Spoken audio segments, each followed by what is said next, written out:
At some point in the last week the Labour leader has undergone a major reboot. At recent Prime Minister's questions, Jeremy Corbyn's main achievement has been to make Theresa May appear less hopeless than she really is by failing to speak in joined-up sentences or asking questions even he couldn't understand. All the Prime Minister had to do to survive unscathed was stand up and answer the question she would like to have been asked, something that even she could just about manage. Corbyn 2.0 had a revolutionary plan.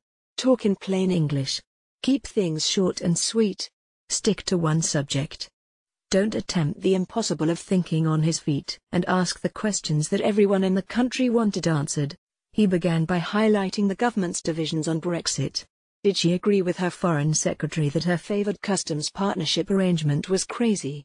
The Prime Minister couldn't cope. May has been through several iterations of her own. No one is entirely sure if we are currently at Maybot 5.0 or Maybot 6.0, but she has yet to find a system that is passably functional. Rather, it seems that each upgrade only serves to further weaken her. Even though Boris Johnson's contributions to cabinet collective responsibility had been front-page news for a couple of days, she was totally taken aback by the question.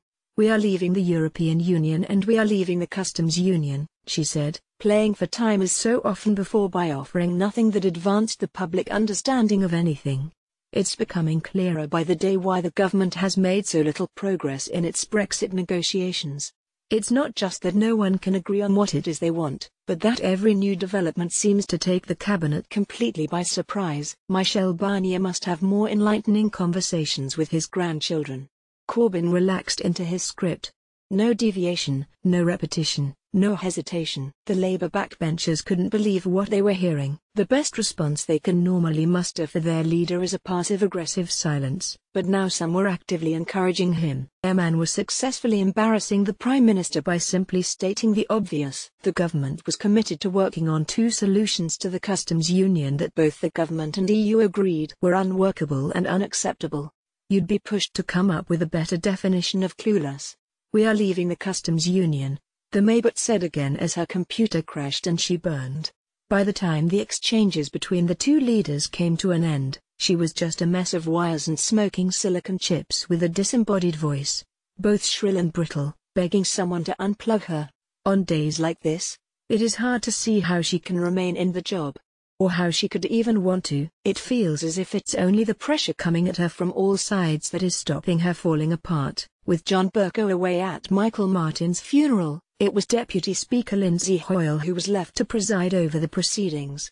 Taking his cue from Corbyn's one-line questions, Hoyle moved things along at a nice clip, putting a stop to the braying with a simple hand gesture and keeping the odd outburst of Tory sycophancy to a minimum. PMQs was all wrapped up in under 40 minutes and the MPs roared their approval. Then, they would have done so if he'd let it run for over an hour. Not being John Bercow is more than enough to raise the roof in some quarters. Boris Johnson had managed to prove his loyalty to May by refraining from heckling her. Being so jet-lagged he could hardly keep his eyes open must have helped. But once she had left the chamber, it was his turn at the dispatch box to explain how his one-man mission to nominate Donald Trump for the Nobel Peace Prize had ended with the US president canning the Iran nuclear deal. It wasn't his finest hour, but even he seemed surprised that so many of his own MPs, including former Defense Secretary Michael Fallon, were so quick to hail Trump's genius. With just a hint of Boris being in charge, the lunatics really are taking over the asylum.